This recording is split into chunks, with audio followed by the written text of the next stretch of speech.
Tony, ¿qué tal estás? Tony Struch.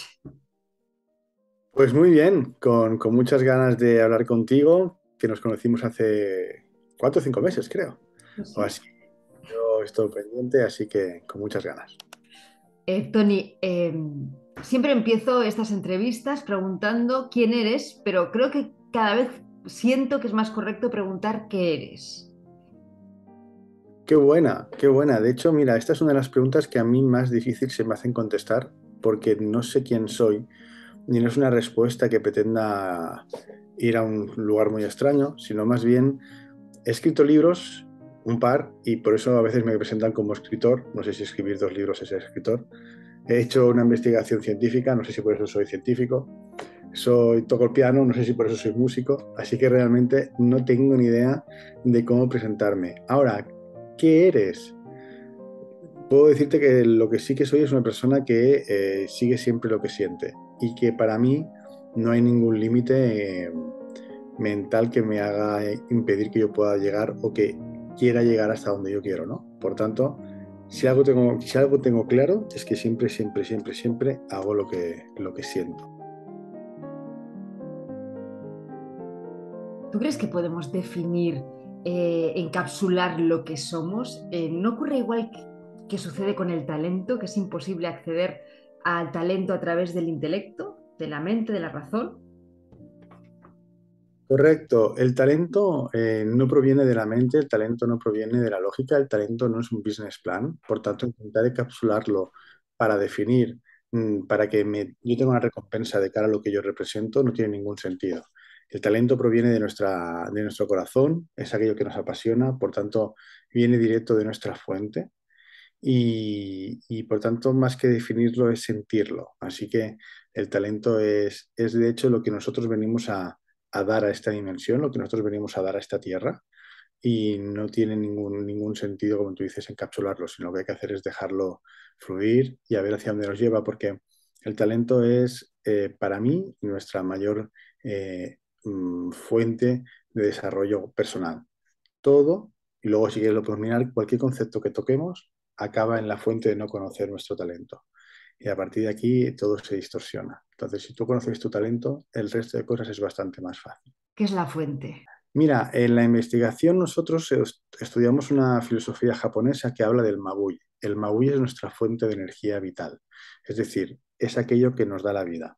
Si yo estoy lejos de mi talento, estoy lejos de mi Mabui, es decir, estoy lejos de aquello que me da la vida. Por tanto, estoy desconectado de la vida. Teniendo en cuenta que nuestro talento es aquello que amamos hacer, es aquello que nos apasiona, pasión y amor nacen del mismo sitio, que es el corazón. Por tanto, nuestra fuente es aquello que nos conecta, nuestro talento es aquello que nos conecta a nuestra fuente y nuestra fuente es aquello que nos conecta a nuestro origen. Por lo tanto, es la forma en la que nosotros tenemos de estar en conexión con nuestra conciencia, con lo que somos. Porque fíjate, cuando un ser hace aquello que le apasiona, está absolutamente conectado al presente. Está eh, eh, tan ensimismado con lo que está haciendo en ese momento que no existe pasado, no existe futuro, solo existe lo que está haciendo. Por tanto, si en el mundo de la conciencia siempre se habla que lo más difícil es conseguir el aquí y el ahora, el estar en el presente, fíjate que solo ejerciendo aquello que te apasiona, ya automáticamente te enchufas a ese presente sin ningún esfuerzo. Sale automático. Eso es el primer indicativo de que eso te conecta a tu fuente, te conecta a la conciencia porque estás totalmente en conciencia en el presente en ese momento. ¿Por qué nos cuesta tanto saber lo que sentimos? Desde que somos pequeños, todo nuestro entorno, cultura, familia, estructuras y sobre todo en el colegio donde vamos, nos educastran, o sea, vivimos en una permanente educastración para que cuando salgamos a la vida se dé lo que se espera de nosotros. Pero no da igual que seas feliz, que estés triste o que sepas reconocer tus emociones. Eso no es importante. Lo importante es que des lo que se espera de ti. Por tanto, el sentimiento y la emoción queda al lado, solo queda el intelecto, la mente y la lógica. Y el intelecto, la mente y la lógica es una forma muy reducida de ver la vida, porque cada vez que yo intento procesar algo por lo que pienso, estoy reduciendo cualquier cosa inmensa a una cosa muy pequeña que es el cerebro, a mi mente, con lo cual esa idea queda reducida a nada. Pero en cambio esa idea puede distorsionar toda mi vida. Pero nos enseñan a eso, nos enseñan a pensar, como decía Descartes, pienso luego chisto, ¿no? Y yo en el libro, creo que al final del libro, en la última frase del libro, cuento que, o sea, invito a la gente que descartes el pienso luego chistes por el siento luego chistes. Tenemos la extraña virtud de pensar muchas veces una cosa que nunca se da, tenemos la extraña eh, manera de funcionar que casi nada de lo que pensamos suele ocurrir y seguimos haciendo caso a lo que pensamos. No tiene mucho sentido, pero funcionamos así. No nos enseñan a sentir. Tengo la suerte que hemos empezado este año a trabajar en colegios y yo siempre les hago dos preguntas a los niños, a chavales de 13, 14, 15 años, incluso a colegios Montessori, colegios que teóricamente están ya en una nueva forma de educar. La primera pregunta que siempre les hago es, ¿conoces tu talento? Casi nadie levanta la mano. Y la segunda pregunta que les hago es si saben lo que es sentir. Y tampoco nadie levanta la mano. Entonces, si con 13, 14, 15 años no sabes contestar a una pregunta tan simple como si sabes lo que es sentir, el sistema educativo está funcionando a las mil maravillas. Me venía a la cabeza una reflexión de Antonio Blake que decía algo así, que cuanto más sienta, más seré lo que soy, más auténtico seré, ¿no? Cuanto más exprese lo que siento y más entenderé también a los demás, ¿no? Incluso, y lo que tú dices, ¿no? En la educación nos enseña lo contrario, a huir incluso de las emociones, ¿no? A taparlas, a reprimirlas, a no tener esa presencia de volver al cuerpo y decir, bueno, ¿qué estoy sintiendo? ¿Qué información me está dando mi cuerpo? Estamos acostumbrados, como dices, a no sentir, pero básicamente porque A, no nos enseñan a sentir y B, no nos gusta sentir lo que no nos gusta sentir. Es decir, nos hemos convertido en unos elitistas de emociones de primera. No me des a mí emociones de miedo, emociones de tristeza, emociones de dolor, eso no me interesa sentirlo. Y entonces yo no me paro a mirar esas emociones, yo no me paro a mirar lo que me enseña la tristeza o qué hay detrás de la tristeza, no me paro a mirar por qué estoy sintiendo dolor. Sencillamente es una cosa que pretendo evitar. ¿Y cómo me evado? Me evado mi mundo mental. Entonces construyo un mundo mental que no es real, pero en ese mundo me pierdo y me despisto. Entonces me doy cuenta que cualquier constructo mental, como tú decías, no es auténtico. Lo auténtico está en el corazón porque es lo que me hace original, es lo que me hace eh, ser diferencial, pero no por destacar, sino ser diferencial porque me hace único, ¿no? Me hace genuino, por decirlo así. En cambio, el mental lo único que hace es estar compitiendo y estar comparándome o estar a favor o en contra de las ideas de otra persona. Ahí no hay nada de auténtico, no hay. En ningún libro vas a encontrar nada que sea original, porque todo será normalmente una cosa adquirida. Cuando yo voy a un colegio, yo estoy adquiriendo conocimientos que ya existen, con lo cual ahí no hay nada auténtico. Y la mayoría de la vida nos pasamos adquiriendo conocimientos que ya existen. Y eso, de ahí no hay nada auténtico. Si ya nos metemos en la investigación, en el genotipo, bueno, en ese trabajo tan intenso que has realizado durante 10 u 11 años, pero antes has aludido a eso, ¿no? De que habéis empezado con un proyecto por los colegios, tú y Sergi Torres, ¿no? Educa tu talento con ingenio. Me parece súper revolucionario. Es la primera vez, creo, que en este país se hace eso, con lo cual no solo está Sergi Torres, estará Sergi Torres, Francesc Miralles, estará David del Rosario, habrá gente súper, bueno, súper potente bajo mi punto de vista, impartiendo clases, que ya no es hacer clases, nosotros le decimos acompañar, ¿no? Y es una asignatura que se llama eso, Educa tu talento, que lo que se trata es de que la gente reconozca su talento y también educar la parte emocional, ¿no? Entonces piensa que educar etimológicamente significa acompañar al prójimo a sacar lo mejor de sí. Pues nosotros lo único que hacemos es acompañar al prójimo a que reconozcan todo lo suyo y reconozcan su fortaleza. Entonces será una asignatura que haremos una vez a la semana en ese colegio para niños de tercero y cuarto de eso y a partir de ahí, pues nada, hasta llegar al final de que puedan conocer su talento. Gracias a esta investigación con base científica que es el genotipo, este colegio nos tomó en serio y la verdad es que bueno, está funcionando. De momento llevamos 2 sesiones y está funcionando muy bien, pero amenazo con que el año que viene, para la temporada que viene, ahora mismo tenemos ya más de 20 colegios interesados en toda España en hacer esto y sobre todo que vamos a lanzar una asignatura vamos a lanzar una asignatura coescolar que va a estar basada en el desarrollo emocional y el talento, en base a tres patas, que será educación con caballos a través del teatro y a través de la música. Nos han enseñado o nos han hecho creer que el talento estaba unido al exterior, al éxito, a la fama y que hay que buscarlo en nuestras acciones externas, ¿no? Y sobre todo en el reconocimiento de los demás. Es lo que realmente hemos aprendido desde muy chiquitines y de hecho hemos encaminado toda nuestra vida a manifestarnos de cara a la mirada ajena. Y de repente un buen día descubres que nada de eso es cierto, que el talento realmente es algo que está dentro de nosotros. Y Y no, enseñar eso a los críos desde chiquitines me parece la clave de una transformación social increíble.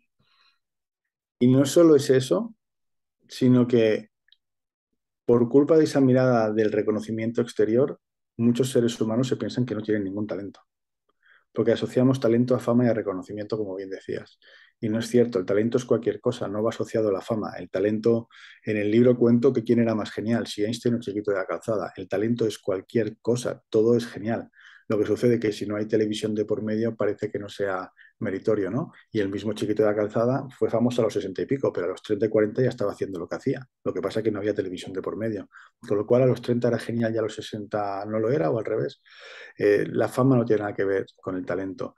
Y sí, que los jóvenes puedan darse cuenta que la única forma de convertirse en unos seres humanos que aporten algo de valor, en unos seres humanos que sean insustituibles, en unos seres humanos que no tengan la amenaza de la tecnología, de la robótica, de hacia el mundo global donde vamos, la única manera de que no sufran por su futuro es ser auténticos y sacar lo mejor que tienen dentro, porque eso es insustituible. Nadie podrá hacer lo que hacen como lo hacen ellos. Por tanto, si sacan eso, es la forma en la que ellos tienen de asegurarse un futuro con una base sólida y sin depender de nada externo. Claro, un chaval que ya sabe cuál es su talento directamente va a enfocar su vida hacia él y va a dejar de escuchar los cantos de sirena que normalmente te confunden y te acaban llevando pues, a un trabajo que te da dinero, que te sostiene y que no te hace feliz. Por desgracia, casi todo lo que hacemos en el mundo lo hacemos al revés. Entonces, cuando te paras a mirar las cosas, dices que lo hacemos todo al revés. O sea, no tiene ningún sentido nada de lo que hacemos, ¿no? Por ejemplo, hay gente que... tú imagínate una mirada externa de unos extraterrestres que vienen a la Tierra y que cuando nos analizan como seres humanos dijeran, no, ellos para tranquilizar su ansiedad se ponen algo en la boca que hace humo y se ahogan. Lo hacemos todo al revés. Damos por normal lo anormal. Pero bueno, dicho esto, lo normal sería que como forma de vida que somos, que formamos parte de un ecosistema lleno de formas de vida, es muy curioso que nosotros que pasamos por ser la especie más evolucionada de forma de vida, somos los únicos que puede ser que muramos sin conocer qué hemos venido a hacer aquí. En cambio, el resto de seres vivos, incluidas las plantas, saben cuál es su propósito desde el segundo cero. O sea, la abeja no necesita 50 años de evolución para saber que viene a hacer miel. Lo sabe desde que nace. Y nosotros no. ¿Por qué? Porque lo hacemos todo al revés. Nos alejan de lo que sentimos, porque estudia para ser alguien el día de mañana y a partir de ahí nos empezamos a perder, ¿no? Deja de soñar, deja de volar, deja de ser tú, deja de... Más vale malo conocido que bueno por conocer y una serie de expresiones que hacen que todo se vaya al garete, ¿no? Y ahí nos perdemos. Pero fíjate, si tú miras casos históricos como Michael Jackson, Madonna, Justin Bieber, otra cosa es la vida personal que han tenido, porque por desgracia, por eso nosotros hablamos de una asignatura en los colegios de talento y educación emocional. Si no tienes talento, mal, pero si tienes un exceso de talento y no sabes gestionar la emoción que comporta ese talento, en el fondo estamos igual, ¿no? Entonces, pero quitado eso, que hay que tener en cuenta que estos casos como Michael Jackson, como Maradona, no tuvieron ese acompañamiento de educación emocional, es una maravilla y algo extraordinario que esa gente con 3 4 5 años ya supieran lo que venía a hacer aquí, porque lo hemos disfrutado todos los demás. O sea, lo que ha aportado Michael a la música, lo que ha aportado Madonna, lo que ha aportado Maradona al deporte. O sea, esa gente cambia la vida y vale la pena que pierdas momentos de tu vida para mirarlos. Si todos fuéramos así desde el principio, todo sería mucho más fácil. Pero no, tenemos que primero perdernos, pasar por un sistema educativo que no nos aporta nada, relativamente, y luego cuando ya me he divorciado o he perdido un trabajo o ya estoy en el fondo de todo, ahí empiezo a buscar qué he venido a hacer aquí. No tiene mucho sentido, pero lo Hay, hacemos todo al revés. hay una frase que creo que pones en tu libro, ¿no? Que dice, que es de Einstein, ¿no? La tragedia de la vida es ver lo que muere dentro de uno mientras vive. Sergio Torras tiene una frase maravillosa que yo siempre la utilizo porque me encanta, porque no se puede definir con menos. No somos Homo sapiens sapiens sufriators. Por tanto, no hemos venido a sufrir, hemos venido a vivir. Entonces no tiene mucho sentido que seamos una especie que tenemos la capacidad de pensar, la única que tenemos capacidad de pensar, y elijamos esa capacidad para generarnos pensamientos que nos generen sufrimiento. No tiene mucho sentido, pero es lo que hacemos. Entonces, evidentemente no hemos venido a sufrir, porque eso significa que dejamos de estar en coherencia con nosotros mismos. Y sí, mientras que estamos en ese proceso de sufrir y de perdernos, aplicamos una lógica que es la lógica que nos enferma. Mucha gente no es feliz yendo al trabajo, pero siguen yendo al trabajo porque es lo lógico. O sea, da igual que seas feliz o no. Lo lógico es seguir haciendo aquello que no te gusta. O sea, luego, evidentemente, ¿cómo no vas a estar mal contigo mismo si muchas veces vas a ganar? O sea, luego empieza la relación complicada con la economía, con el dinero, pero resulta que tú estás obteniendo dinero a cambio de algo que odias. Esa relación genera una energía que nunca va a funcionar. Sí, es muy importante el tema de la coherencia, ¿verdad? Yo creo que es una de las principales fuentes de sufrimiento, ¿no? Sentir una cosa, decir otra, hacer otra. Entonces, realmente es ahí cuando entramos en crisis. Háblame del talento. ¿Cómo le enseñáis a todos esos chavales a descubrir cuál es su talento? Porque fíjate que en un grupo la individualidad es muy difícil, ¿no? Porque se requiere escuchar a cada uno de ellos para saber cuál es su propósito de vida. El 90% de lo que hacemos va enfocado a que descubran que son seres que sienten. Luego el talento ya es lo último de todo, pero el 90% es primero que sepan discernir entre sentir y pensar. Dijéramos que nosotros nos hemos inventado la figura del emocionólogo. Muchos colegios están llenos de psicopedagogos, pero luego cuando les preguntas qué saben sentir no lo saben. Entonces no sé qué sirven esos psicopedagogos, más allá de que hacen un trabajo extraordinario en cuanto a la pedagogía. Pero lo que no tiene sentido es que si siento dolor, lo intento tratar desde la mente. No, no, no. Si siento dolor, lo intento tratar desde lo que siento el dolor, no desde intentar coger ese dolor e intentar entenderlo con esto, porque el dolor no se entiende desde aquí, se entiende desde aquí. Entonces dijéramos que nosotros nos hemos inventado la figura del emocionólogo para que puedan aprender a gestionar sus emociones, sintiéndolas, reconociéndolas, dándose cuenta que todas son válidas, que todas aportan algo, que por eso existen. Y una vez aprenden a sentir, el camino hacia el talento es fácil, porque entonces automáticamente quitas todo lo que te han dicho tus padres, todo lo que te ha dicho la educación, todo lo que te ha dicho la televisión y todo lo que ves y haces lo que sientes, cueste lo que cueste. Eh, Uno de los profesores principales de este colegio en el que estamos trabajando, no puedo decir nombres, el día que estábamos firmando el contrato para hacer esto, me dijo, que sepas que tengo una ¿cómo se dice esto? Una contradicción en mí mismo, o sea, tengo como Una una pena. contrariedad, sí. Una contrariedad, exacto, gracias. Una contrariedad, dice, porque por un lado sé que esto que vais a hacer es maravilloso y esto va a hacer que los niños sepan hacer lo que quieran. Me dice, y mi hija se quiere ser artista y yo quiero que sea abogada. Esto es el mismo profesor del colegio. A partir de aquí, imagínate cómo vamos. Entonces, nosotros vamos hacia eso, que el niño le puede decir a su padre, papá, me da igual lo que me digas, porque yo quiero ser artista. Y luego, una vez también eso, les enseñamos que toda decisión tiene una consecuencia, que quizás ser artista significa tener unos sueldos de una cierta manera que no tiene nada que ver con la economía lineal de tener un sueldo de funcionario, sino que es otro tipo de economía, ni mejor ni peor, diferente. Entonces, que todo tiene una consecuencia y que puedan entender que hay mucho más allá de una economía lineal, de un llegar a final de mes, de hacer lo que hace todo el mundo, que hay muchas formas de economía y de entenderlo. Y una vez saben eso, el talento más o menos casi todo lo tienen dentro, es decir, casi todos saben lo que les gusta más que otra cosa. La mayoría de veces es el miedo. Mira, el otro día una chiquilla nos decía, yo tengo muy claro lo que quiero ser, y era ser cantante. Digo, bueno, maravilloso. Yo entonces estaba llorando, digo, ¿pero por qué lloras? Y me dice, porque tengo miedo. Y claro, yo pensé, como siempre digo, cuando piensas, te equivocas, y mi reflexión automática fue decirle, tienes miedo porque tus padres no quieren que seas cantante, porque suele ser lo habitual, ¿no?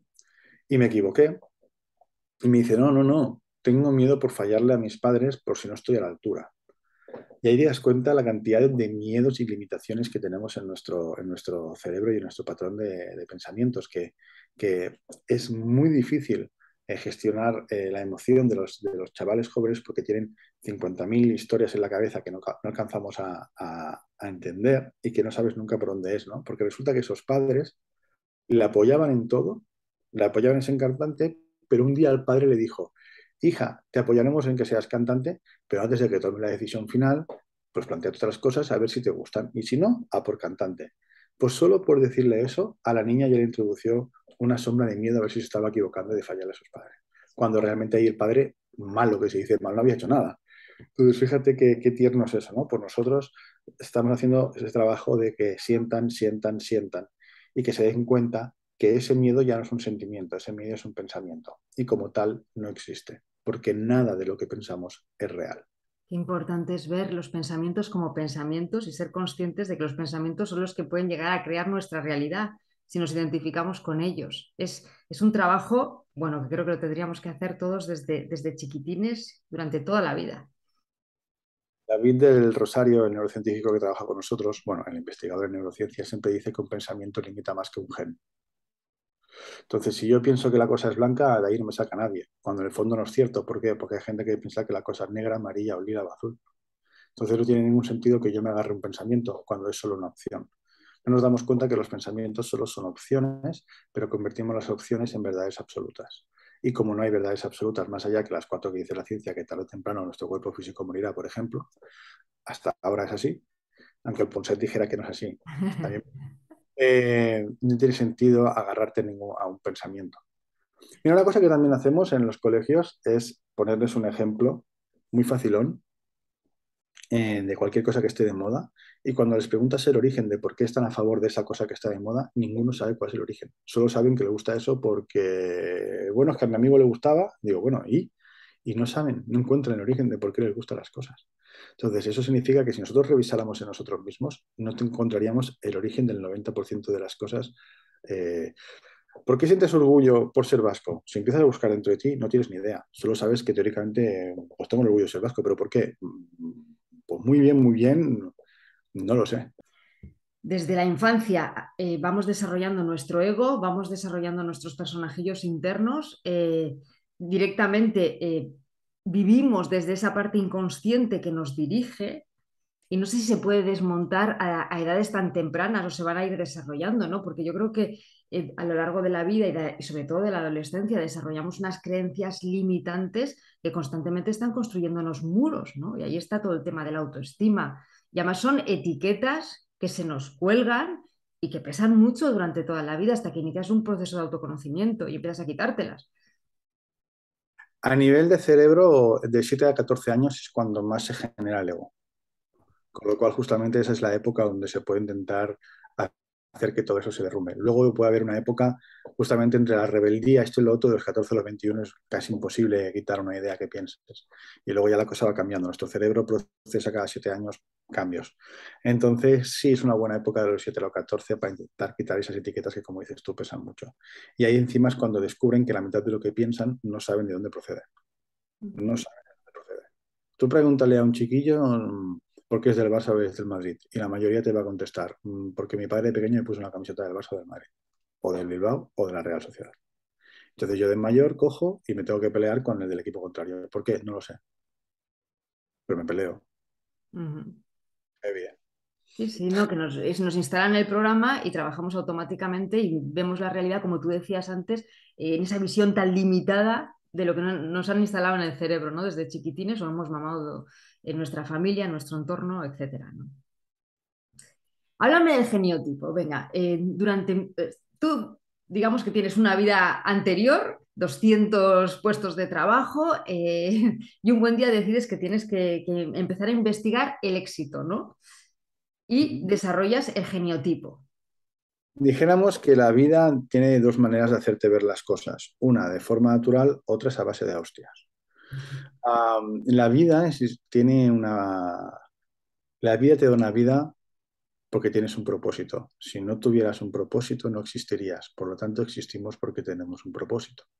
Así que en el momento que yo me estoy alejando de ese propósito, La vida primero intenta de forma suave decirte que no estás yendo por el camino que tienes que ir. Y en el momento que no estás entendiendo esas señales suaves, de golpe porrazo, la hostia es importante y te pone de cero en la casilla de salida, ¿no? En tanto en cuanto que la vida te manda aquí porque tienes un propósito, significa que tu trabajo es fundamental en esa vida.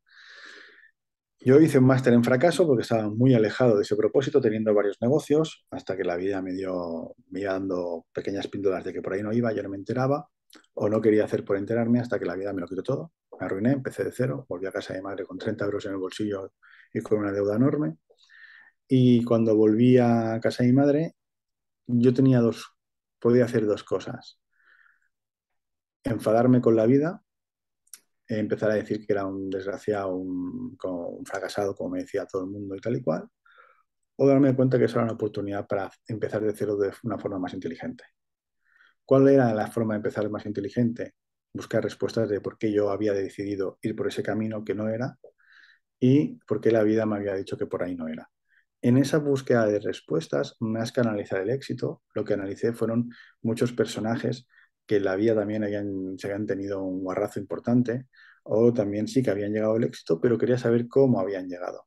En esa búsqueda de respuestas interiores nació el genotipo, es decir, me di cuenta que todos los personajes eh, que respondían a un determinado patrón tenían el mismo talento. Entonces esos patrones de talentos se iban repitiendo, repitiendo, repitiendo, repitiendo, y de hoy porrazo pues tenía yo ahí un mapa de patrones de talento que todos obedecían a diferentes características. Y de ahí nació el genotipo. O sea, el genotipo no es nada más que la búsqueda de respuestas para mí. En eso apareció el genotipo. Siempre digo que el genotipo yo no lo he creado, el genotipo es algo que ya existe, la conciencia existe todo. O sea, eh, Edison inventó la bombilla, pero lo inventó porque era algo que ya se podía hacer, con lo cual en la conciencia el concepto bombilla existía. Edison lo único que hizo fue manifestarla. Pues dijéramos que yo con el genotipo es una cosa que ya existía, lo único que he hecho es ponerlo de manifiesto, no tiene más mérito que ese. Me gusta mucho lo Entonces, que acabas de decir. Déjame que te interrumpa un segundo porque creo que es esencial. Porque la palabra propósito, como todo en la vida, ¿no? Que siempre en estas conversaciones de gente bonita siempre surge el tema, ¿no? De la libertad, del amor.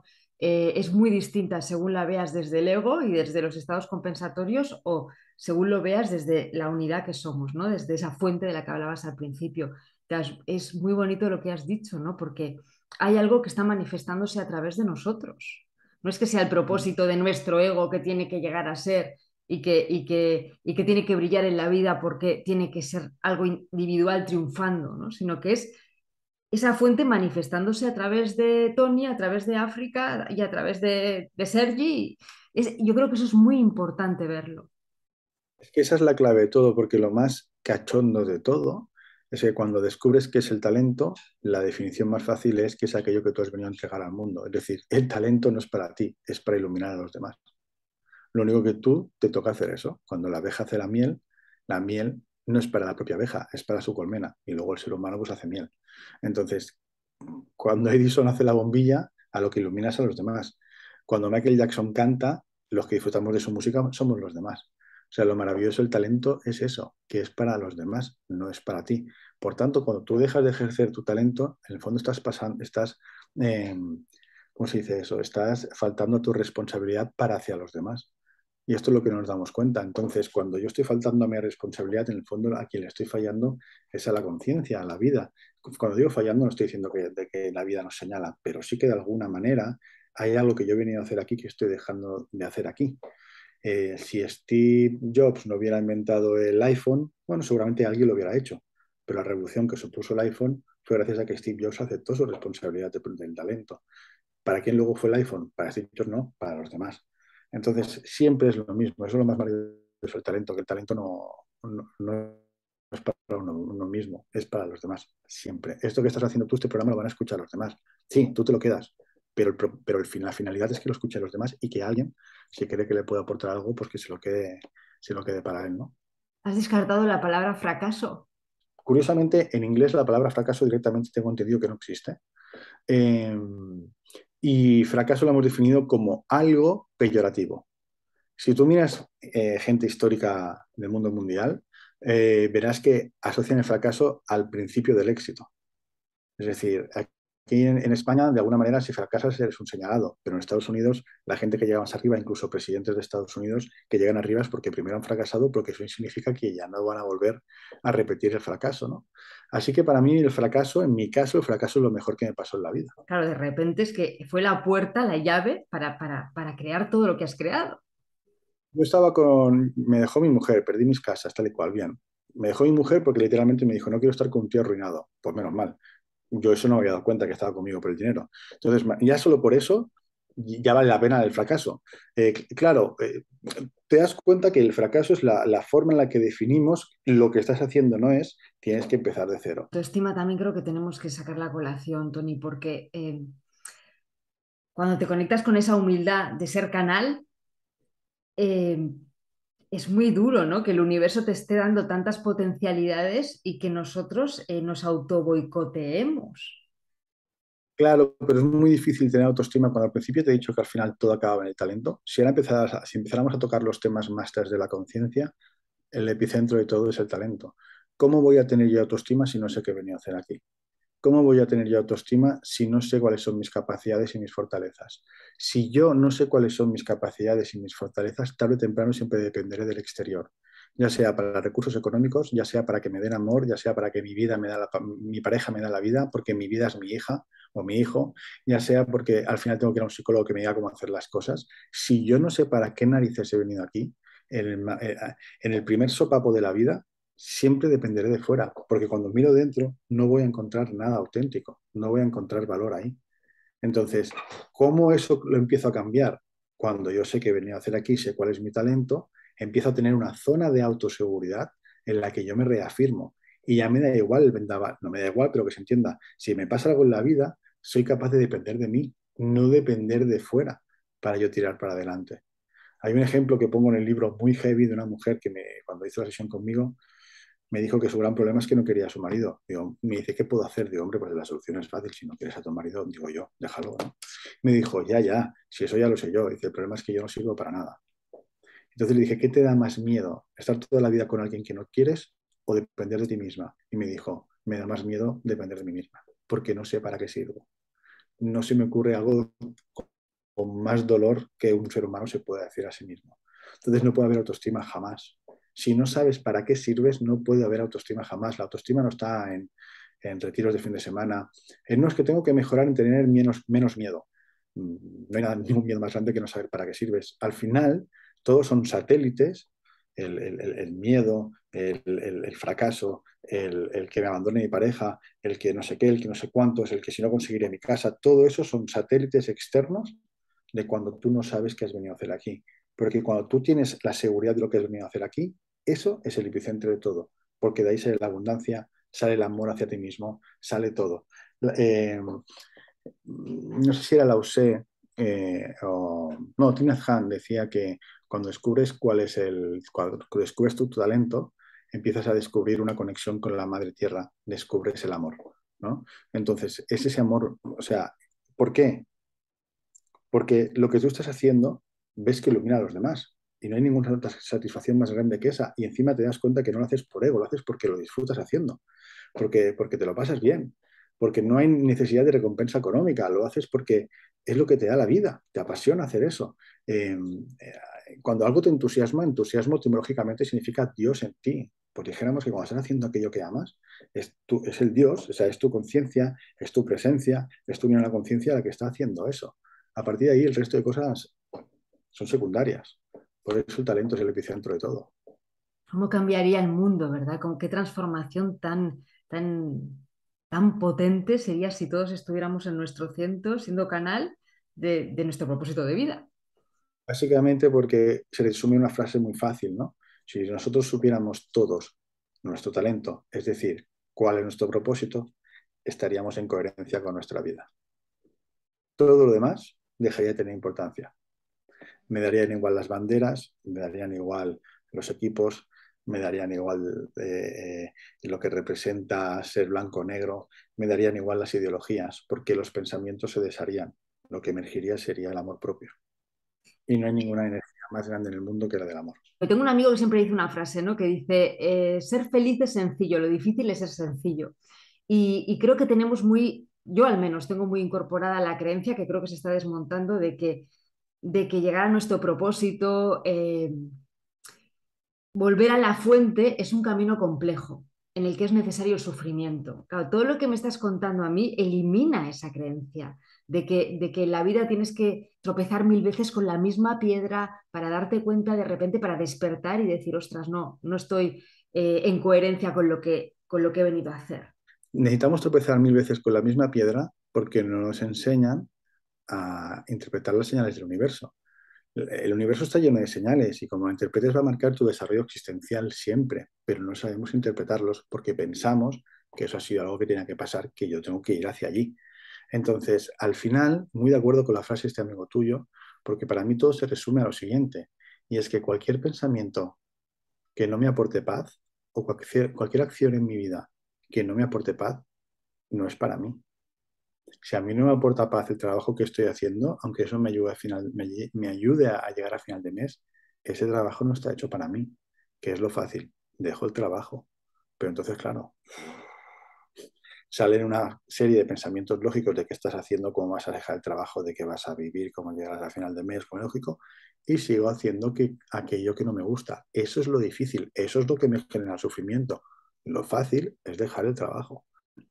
Pero En la hay una rueda en serie. la que nos metemos es muy difícil tomar una decisión así. Exacto, ¿por qué? Porque estamos en esa carrera de ratas y Exacto. cuando lo fácil del trabajo, no sé si esto eh, eh, empiezas a meter una serie de pensamientos que te impiden dejar ese trabajo. Entonces es mucho más incoherente seguir haciendo aquello que no te da paz que ser coherente y hacer aquello que te da paz. Porque nos pensamos que si yo hago aquello que me da paz, me va a ir mal. Mira, una frase que estoy harto de escuchar cuando hago conferencias, una de las preguntas que de cada tres conferencias en dos y media me preguntan es que aquello que se me da bien no da dinero. Digo, ¿tú te estás escuchando? Por eso, o sea, automáticamente esta frase implica que tú me estás diciendo que trabajas de algo que no se te da bien y entonces la vida te recompensa. ¿Le encuentras un sentido? O sea, aquello que no se te da bien tiene una compensación económica. Eso es lo bueno. Lo malo es que aquello que se me da bien no voy a conseguir dinero. Digo, ¿te estás escuchando? Tenemos tan metido las cosas, los conceptos al revés, que por eso no vamos al sufrimiento. No, no, lo lógico es sufrir para llegar a final de mes y para ganarme la vida. Hacer lo que se me da bien, estoy seguro que eso no va a tener ninguna recompensa en mi vida, ningún tipo de abundancia. Es que no tiene ningún sentido. Entonces, sí, hacerlo sencillo es lo que nos lleva a eso. Y totalmente de acuerdo. Todo lo demás, en el fondo, solo son pensamientos y ninguno es cierto. Pero si te das cuenta, cada vez que uno hace lo que siente, nunca se equivoca, jamás. Y eso es lo sencillo. Pero bueno, no lo solemos hacer. Y la vida también te va guiando hacia eso, ¿eh? Yo creo Es que la que te vida está, dejas llevar, la vida te va dirigiendo por el río. la vida está esperada para que hagas lo que has venido a hacer aquí. La vida piensa que todos los grandes físicos cuánticos no tienen ninguna absoluta duda. O sea, la ciencia, una de las grandes verdades que ella puede poner sobre la mesa es que somos pura vibración, que es la vibración de cuerdas o la teoría del todo, ¿no? Es decir, en el fondo los grandes científicos definen el universo como una cuerda que tú tocas y empieza a emitir diferentes notas y diferentes melodías. Bien, para que esa vibración se dé, contra más alta vibración tú tengas, más vibración tiene la conciencia y la Tierra en general. Con lo cual, el universo, físicamente hablando y científicamente hablando, necesita lo mejor de tu vibración, no que vibres en baja vibración. Con lo cual, la vida siempre te va a empujar a que vibres al máximo. Y te va dando pequeñas señales, pero tú no le haces caso. Si ponemos ejemplos macros, conocerás a muchas personas, como esa chica que me ha dicho antes, que no quiero a mi marido y tal cual, pero yo conozco personas que tienen maltrato, esto y lo otro, pero bueno, supongo que algún día cambiará, algún día dejará de pegarme, algún día, pero ¿qué más señales quieres? ¿Pero qué esperas? Sí, sí, sí, sí, sí. Muchas frases limitantes de eso y así, nunca va a cambiar. Tenemos una ristra de frases limitantes.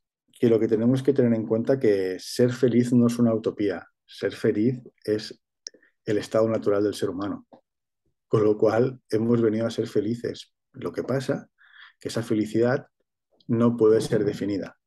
Esa felicidad viene dada por lo que yo siento. Si yo defino la felicidad con una serie de aspectos exteriores a mí, nunca la voy a alcanzar. porque yo estaré definiendo esa felicidad desde la hora. Y desde la carencia que tengo ahora, pensaré que para ser feliz necesito un coche, una mujer rubia y una casa espectacular. Pero si me doy cuenta que todo eso no es importante y defino la felicidad como aquello que a mí me hace sentir en paz, me daré cuenta que tiene mucho sentido estar en paz y que eso es lo que yo he venido a hacer y que es lo natural en mí. El estado normal, el estado natural del ser humano es un estado meditativo y feliz, no es un estado pensativo y material. ¿Y cómo llego a ello? Con mi talento, haciendo aquello que se me da bien de forma innata.